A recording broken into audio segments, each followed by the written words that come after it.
That Wednesday morning in November, when I walked into Clearwater Manor Nursing Home to sign what I believed were standard care upgrade forms for my mother, I thought I was doing the right thing.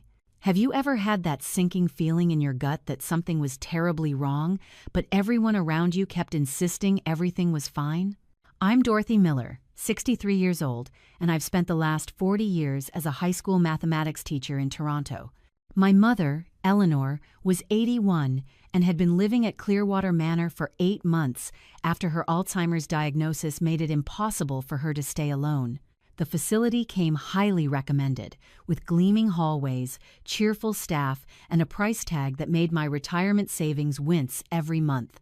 But Mother deserved the best care, especially after Dad passed 3 years ago. The call came at 7 in the morning. Mrs. Miller, this is Director Melissa Harrington from Clearwater Manor. We need to discuss your mother's care plan urgently. Can you come in this morning? We have some papers that require your immediate signature. Something in her voice made my stomach clench, but I pushed the feeling aside. Is Mother all right? Has something happened? She's stable, but her condition has deteriorated significantly. We really need you here as soon as possible. The line went dead before I could ask more questions. I threw on my coat, hands shaking as I fumbled with the buttons. The drive from my house in Scarborough to the nursing home in Mississauga usually took 40 minutes, but I made it in 30, my mind racing through worst-case scenarios. Had Mother fallen again? Was she refusing to eat? The staff had mentioned some behavioral issues last month, but nothing that seemed serious. Clearwater Manor sat at the end of a quiet street, its modern glass exterior reflecting the gray November sky.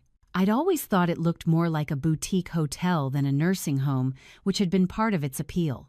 Inside, the lobby smelled of lavender and fresh coffee, classical music playing softly through hidden speakers. The receptionist, a young woman named Paula, whom I recognized from previous visits, gave me a tight smile and immediately picked up the phone. "Mrs. Miller is here," she said quietly, then nodded toward the hallway. "Director Harrington is waiting for you in conference room B, down the hall, third door on your left." I walked past the common room, where residents usually gathered for morning activities. It was oddly quiet. A few elderly people sat in wheelchairs near the window, but the usual buzz of conversation and laughter was absent. One woman caught my eye and quickly looked away, her expression troubled. Director Harrington stood as I entered the conference room. She was in her late 40s, with perfect auburn hair and a navy suit that probably cost more than my monthly mortgage payment. "Mrs. Miller, thank you for coming so quickly. Please, sit down." A folder lay on the polished oak table between us. She opened it, revealing multiple forms with small print and highlighted signature lines. "I'll get straight to the point. Your mother's cognitive decline has accelerated dramatically over the past 3 weeks. She's become combative with staff, refusing medications, experiencing severe confusion and agitation. We believe she needs to be transferred to our specialized memory care unit." Memory care unit? You never mentioned that before. I thought this facility already specialized in Alzheimer's care. It does, but this is an intensive program for advanced cases. 24-hour monitoring, specialized medication protocols, enhanced security. It's the best care available in the Greater Toronto Area. She slid the papers toward me. "The cost is $11,000 per month, but given your mother's rapid decline, it's absolutely necessary." $11,000. That was nearly double what I was already paying. "Can I see her first? I'd like to assess her condition myself." Director Harrington's smile tightened. "She's sedated right now. We had an incident this morning where she became quite violent. It's better if we get this paperwork handled, and then you can see her once she's calmer. Time is really of the essence here, Mrs. Miller. Every hour we delay appropriate treatment puts your mother and our staff at risk." I reached for the pen she offered, my hand hovering over the signature line. The facility's letterhead swam before my eyes. $11,000. Where would I even find that money? But what choice did I have, if Mother was truly deteriorating that quickly? The door opened suddenly, and a woman in janitorial coveralls backed into the room pulling a cleaning cart. "Oh, excuse me, I thought this room was empty," she said, then seemed to stumble, knocking over a waste bin that rolled toward my feet. "Carmen, we're in the middle of a private meeting," Director Harrington snapped, standing abruptly. The woman, Carmen, bent down to retrieve the bin, and as she did, she pressed something small into my hand under the table. Her eyes, dark and intense, met mine for just a second. So sorry," she muttered in accented English, quickly gathering her cart and leaving. I looked down. In my palm was a folded piece of paper no bigger than a business card. My heart started pounding as I discreetly unfolded it under the table. "Don't sign anything. Your mother is being drugged. Room 7B, storage closet. Midnight tonight. Come alone. Please trust me. You're her only hope." I must have made some sound because Director Harrington leaned forward. "Mrs. Miller, are you all right? You've gone quite pale." I crumpled the note in my fist, forcing my voice to remain steady. "I'm sorry. I just feel quite overwhelmed. This is a lot to process. Could I possibly have a few hours to think it over? Perhaps consult with my financial advisor?" Her expression hardened slightly. "Every hour matters, Mrs. Miller. Your mother attacked one of our nurses this morning. We could face liability issues if she hurts someone, and we haven't taken appropriate precautions. I really must insist we handle this now." "I understand, but $11,000 is a significant commitment. Surely a few hours won't make that much difference? I'd like to see Mother, even if she's sedated, and I'll come back this afternoon to sign." Director Harrington's jaw tightened, but she nodded curtly. "Very well, but I cannot guarantee her safety or the safety of our staff if she has another violent episode before we implement the new care protocol. Room 312, third floor. I'll have Nurse Brandon escort you." Nurse Brandon turned out to be a muscular man in his 30s with cold blue eyes and a smile that never reached them. "Right this way, Mrs. Miller. Your mother's resting comfortably." We took the elevator in silence. The third floor was quieter than the lobby, with muted beige walls and the antiseptic smell of industrial cleaner covering something else, something sour. Several residents sat in wheelchairs along the corridor, most of them staring blankly at nothing. One woman's wrist had a dark bruise that looked fresh. "Here we are." Brandon unlocked the door with a key card. 15 minutes, then I'll need to get her ready for her afternoon medications. Mother lay in the hospital bed, so small and frail she barely made an impression under the white sheets. Her silver hair, always so carefully styled, was matted against her head. An IV drip ran into her arm, and her breathing seemed shallow. But what struck me most was how pale she looked, almost gray. "Mother?" I approached the bed carefully, taking her hand. It was cold. "Mother, it's Dorothy. Can you hear me?" Her eyelids fluttered but didn't open. There was a bruise on her forearm near the IV site and another on her cheek. My chest tightened with anger. What happened to her face? Brandon, who'd been standing in the doorway, shrugged. "Like Director Harrington told you, she had an episode this morning, tried to fight off the orderlies when we were administering her medication. We had to restrain her for everyone's safety." I looked at my mother, this woman who'd raised me, who'd taught me to read, who'd held my hand through my divorce, who'd never raised her voice or her hand to anyone in her life. The woman they claimed had become violent and combative. "I'll be back this afternoon," I said quietly, squeezing Mother's hand one last time. The rest of the day crawled by in agonizing slowness. I went home, unable to focus on anything except that crumpled note in my pocket and the bruises on my mother's face. At 7 that evening, I drove back to Clearwater Manor, but parked 3 blocks away.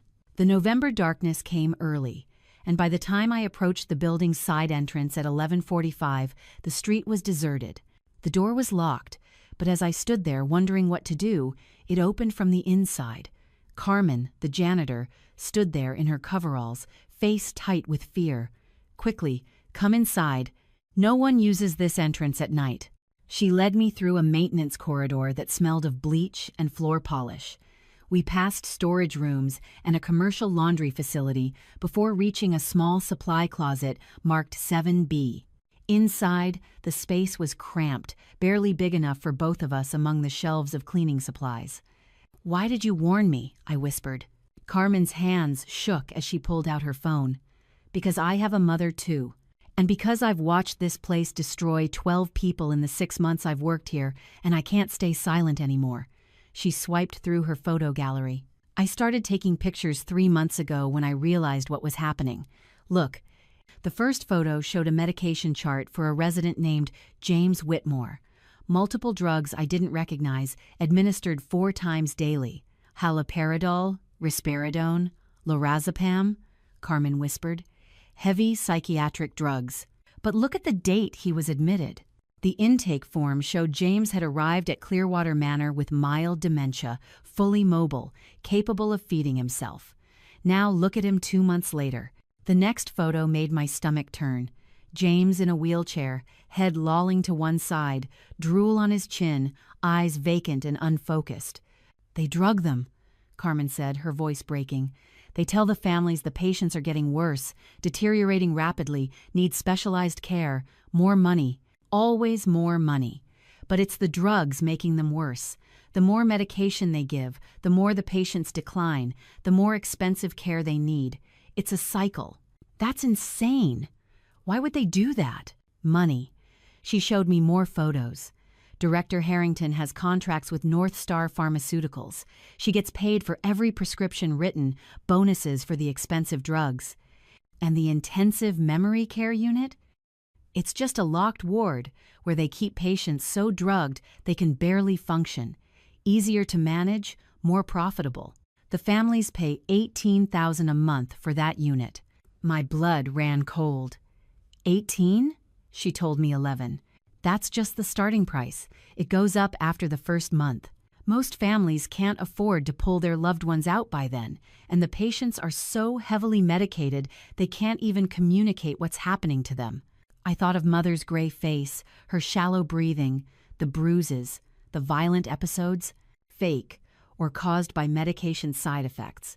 Your mother tried to refuse her pills this morning, so Nurse Brandon held her down and forced them into her mouth. When she struggled, he called it a violent episode. That's how he gets his bonus, $500 for every patient transferred to intensive care. I need proof, something I can take to the authorities. Carmen nodded, pulling a USB drive from her pocket. 6 months of photos, videos, medication charts, financial documents I copied from Director Harrington's office. Intake assessments compared to current conditions. It's all here. I also know where they keep the security footage. There are cameras in the medication rooms that record everything, but the families never see it. Why haven't you gone to the police yourself? Her eyes filled with tears. I'm not a citizen. I have a work visa. If I report this, they'll destroy me, get me deported. Director Harrington knows people in immigration. She's threatened me before when I asked questions. But you're a citizen. You have rights. You have your mother to fight for. Please, you have to be the one to do this. I took the USB drive with shaking hands. I need to get her out of here tonight. You can't. Not without signing discharge papers, and Director Harrington will never approve that now. She knows you're suspicious. But if you go to the police first thing tomorrow with this evidence, they can get a warrant. Adult Protective Services can remove all the patients immediately. What about tonight? Mother's alone with these people. Carmen reached into her pocket again, pulling out a small pill bottle. These are your mother's actual medications from before she came here. I found her old prescriptions in her intake file. Just blood pressure and cholesterol medicine. I've been keeping them safe. I'll go to her room after my shift ends at 1 a.m. and swap out her IV bag with normal saline. It won't help her recover immediately, but it'll stop them from drugging her more tonight. They'll see you on the cameras. The camera in that hallway has been broken for 2 weeks. They're too cheap to fix it. She smiled grimly. That's how I've been able to document so much. We spent another 20 minutes going through the evidence on the USB drive. Photos of medication charts showing massive doses of sedatives and antipsychotics prescribed to patients whose intake forms showed only mild cognitive decline. Videos recorded on Carmen's phone of Nurse Brandon roughly handling patients, forcing pills down their throats, mocking residents who couldn't speak coherently anymore. Financial documents showing Director Harrington's income had tripled in the past year, with monthly payments from North Star Pharmaceuticals labeled as consulting fees. There's 12 residents currently in this program, Carmen explained. Your mother just started, so she's not as bad as the others yet. But James Whitmore, Patricia Chen, Robert Morrison, they've been here 6 months or more. They're shadows of who they were. Their families visit and cry and pay more money, and the whole time Harrington is killing them slowly. Why North Star Pharmaceuticals? What do they get out of this? Data. They're testing new formulations of these drugs, studying long-term effects, dosage impacts. Clearwater Manor is basically a human testing facility, but none of the families gave consent. North Star pays Harrington for access to the patients and their medical data. It's all in the documents. By the time I left through the maintenance entrance at 12:30, my hands wouldn't stop shaking. I drove home and spent the next 4 hours going through every file on that USB drive, my horror growing with each document. Carmen had been meticulous, dating and labeling everything. There were even audio recordings she'd made of Director Harrington on the phone with someone at North Star, discussing optimal dosage levels for sustained cognitive decline and increasing the patient pool. At 6 a.m., I called the Toronto Police Service non-emergency line. I need to report elder abuse and fraud at a nursing home. I have extensive documentation. They connected me to a detective named Sarah Kowalski, who specialized in vulnerable persons cases. How extensive is extensive? 6 months of photos, videos, financial records, and medication charts showing systematic drugging of elderly patients for profit. There was a pause. Where are you right now? At home in Scarborough. Stay there. I'm coming to you. Detective Kowalski arrived 45 minutes later with a partner, Detective James Bradford. I made coffee while they sat at my kitchen table, reviewing the USB drive on a laptop. The sun was coming up, pale winter light streaming through my windows, but I felt cold to my bones. Jesus Christ? Detective Bradford muttered, staring at a video of Nurse Brandon shoving pills into an elderly woman's mouth while she cried and tried to turn away. How long has this been going on? According to the documentation, at least 2 years. But Carmen, the woman who gave me this evidence, has only been working there 6 months. Who knows what happened before that? Detective Kowalski's jaw was tight. We need to move fast. If Director Harrington suspects anything, she could destroy evidence or harm the patients. Mrs. Miller, I need you to call the nursing home right now. Tell them you've decided to sign the papers, that you'll be there at 9 a.m. Act completely normal. My hand shook as I dialed the number. Director Harrington answered on the second ring, voice crisp and professional. Mrs. Miller, I'm so glad you called. Have you made a decision? Yes. I've reviewed my finances. I can make the intensive care arrangement work. I'll be there at 9 to sign the papers. Excellent choice. Your mother will receive the best possible care. I'll have everything ready. I hung up and looked at the detectives. Now what? Now we get warrants. Detective Kowalski was already on her phone, and we coordinate with Adult Protective Services, the College of Nurses, and the Medical Licensing Board. We're going to shut this place down today. The next 3 hours were a blur of phone calls and planning. A judge approved emergency warrants for Clearwater Manor's premises, financial records, and medical files. Adult Protective Services assembled a team to assess and relocate the affected residents. An ambulance service was put on standby. The police coordinated with York Regional Police since the nursing home was technically in their jurisdiction. At 8:45, I drove to Clearwater Manor with Detective Kowalski in the passenger seat and Detective Bradford following in an unmarked car. 3 more police vehicles were staged a block away, along with 2 ambulances and an Adult Protective Services van. Remember, act completely normal, Detective Kowalski said as we pulled into the parking lot. We'll be listening. She tapped the small microphone clipped to my collar under my sweater. Get her talking. Get her to confirm the intensive care unit protocol. We need her on record. My legs felt like rubber as I walked through those gleaming glass doors. Paula, the receptionist, smiled. Good morning, Mrs. Miller. Director Harrington is expecting you. Director Harrington rose from behind her desk as I entered her office, hand extended. Mrs. Miller, I'm so pleased you've chosen to proceed with the intensive care program. Your mother's welfare is our top priority. I sat down, trying to keep my voice steady. Before I sign, I'd like to understand exactly what medications Mother will receive in this program. You mentioned specialized protocols? Of course. We use a combination of mood stabilizers, anti-anxiety medications, and cognitive enhancers. The exact formulations are proprietary to our facility, developed in consultation with leading pharmaceutical companies. Which companies? Her smile flickered.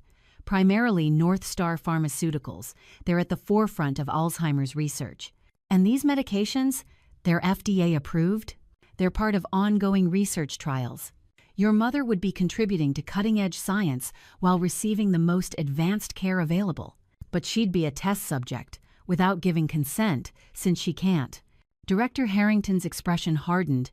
Mrs. Miller, if you have concerns, perhaps this isn't the right fit.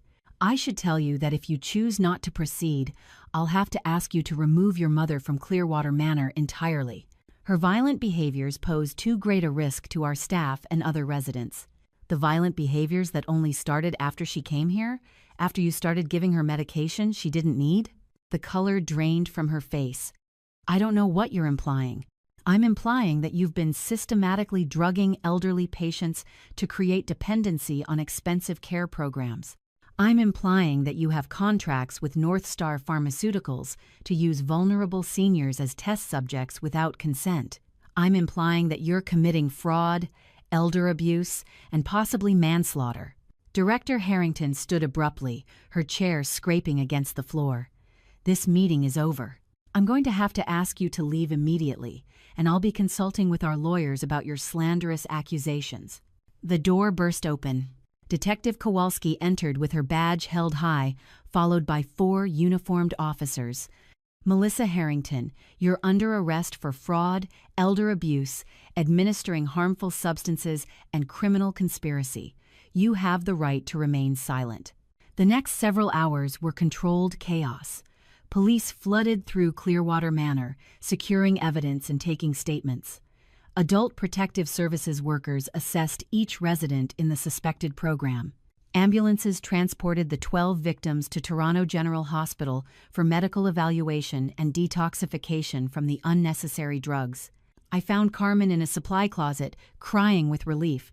Is it over? It's over. Thank you for being brave enough to document everything. Mother was transferred to Toronto General in the second ambulance. I rode with her, holding her hand while a paramedic checked her vital signs. She's heavily sedated, but nothing that won't clear her system in 48 to 72 hours, he said. We'll monitor her closely. Nurse Brandon was arrested trying to flee through a back exit. Security footage later showed him deleting files from the medication room computers, but tech forensics recovered everything. Director Harrington's office yielded boxes of financial records, patient files with falsified assessments, and contracts with North Star Pharmaceuticals that explicitly outlined using Clearwater Manor residents for unauthorized drug trials. The story broke on the 6 o'clock news that evening. Toronto nursing home shut down in elder abuse investigation. By the next morning, it was national news. Families of former Clearwater Manor residents came forward with their own horror stories. A woman named Patricia Chen's daughter showed reporters photos of her mother before and after 6 months at Clearwater, the deterioration shocking and heartbreaking. Over the next 3 weeks, as mother slowly recovered in the hospital, the full scope of the conspiracy emerged. Melissa Harrington had started the scheme 18 months ago after being approached by a North Star Pharmaceuticals executive named Gregory Marshall. They'd identified Clearwater Manor as an ideal testing facility because it served wealthy families who could afford to pay escalating care costs without questioning too closely. The drug trials were testing new formulations of psychiatric medications specifically designed for elderly patients with dementia. But instead of recruiting willing participants through proper channels, they decided to use patients who couldn't consent, falsifying their conditions to justify the medications. The plan was to gather data quickly, patent the successful formulations, and profit from a multi-billion-dollar market. North Star paid Harrington $50,000 per month, plus bonuses for each patient enrolled in the trials. Nurse Brandon received $500 for every patient transferred to intensive care. Other staff members had been paid smaller amounts for their silence or cooperation. Of the 12 victims, Mother was the most recent and least affected. After 3 weeks of hospital care and proper medication management, she regained most of her cognitive function. I knew something was wrong, she told me weakly from her hospital bed. I tried to tell them I didn't need all those pills, but they'd hold me down. I thought I was going crazy. You weren't crazy, Mother. You were being drugged. James Whitmore, the man Carmen had shown me in those devastating photos, required 2 months of intensive care to recover.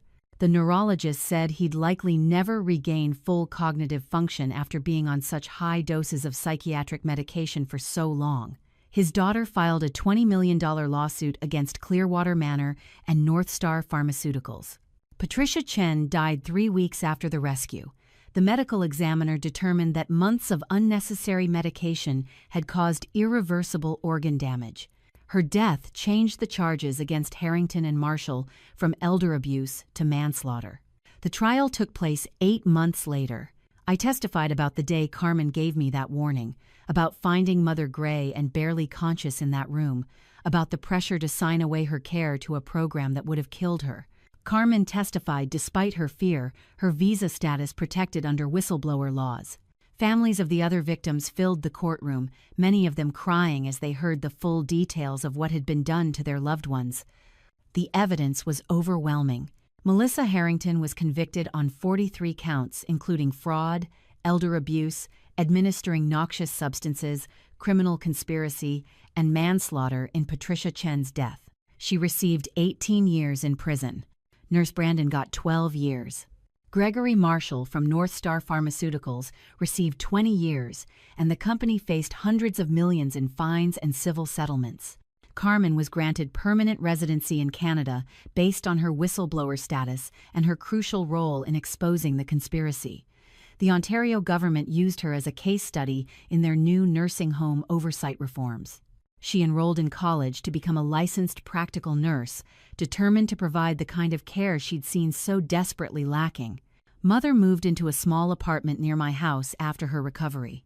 We hired a home care aide to check on her daily, but she regained her independence and most of her memory. She couldn't recall much from her time at Clearwater Manor, which the doctors said was probably a mercy.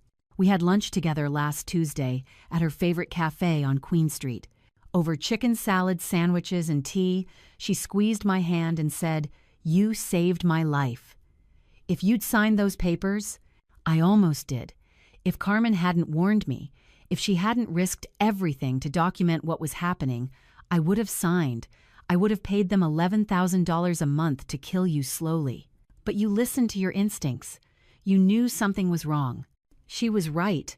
I had known, on some level.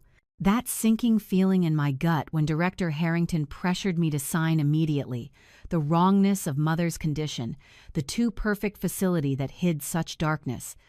I'd almost ignored those instincts, almost let authority and fear override my own judgment. The regulatory changes that followed the Clearwater Manor case were extensive. Ontario implemented mandatory external audits of nursing homes, random inspections of medication protocols, and independent patient advocates for residents with cognitive impairments. Families gained rights to access security footage and medical records without facility approval. Whistleblower protections were strengthened, particularly for immigrant workers. But I know that for every Clearwater Manor that gets exposed, there might be others still operating. Elder abuse happens in shadows, targeting our most vulnerable population, people who often can't speak for themselves anymore. That's why I'm sharing this story. If you have a loved one in long-term care, trust your instincts. If something feels wrong, it probably is. Ask questions. Demand answers. Request copies of medical records. Visit at unexpected times. Talk to the staff, the janitors, the maintenance workers, the people who see what really happens when families aren't watching. And to anyone working in these facilities who sees abuse happening, please, I beg you, be like Carmen. Document it, report it, risk speaking up. Yes, there might be consequences, but the alternative is letting innocent people suffer and die when they're at their most vulnerable. Mother is 82 now, reading mystery novels in her sunny apartment, planning a trip to visit my sister in Vancouver next spring. She should never have been that close to losing everything. None of those 12 people should have suffered the way they did. Patricia Chen should still be alive. The system failed them all. But one janitor with a camera phone and the courage to slip a note into a stranger's hand, that changed everything, that saved lives. Sometimes the heroes don't wear capes or badges. Sometimes they wear coveralls and clean toilets and risk deportation to do the right thing. Sometimes they're just people who refuse to stay silent when they witness injustice. I think about that every day. I think about how close I came to signing those papers, to trusting authority over instinct, to prioritizing politeness over my mother's safety. I think about Carmen's shaking hands as she showed me those photos in that cramped supply closet, risking everything because she couldn't watch one more person suffer. The most important lesson I learned from this nightmare is simple. Trust your gut, ask hard questions, and never, ever assume that professional credentials or expensive facilities guarantee good care. Love and vigilance, those are what protect our vulnerable elders, not titles or marble lobbies or premium price tags. And if someone whispers a warning to you, if someone risks themselves to tell you something is wrong, listen. Listen with everything you have, because they might be saving a life. My mother's life was worth listening.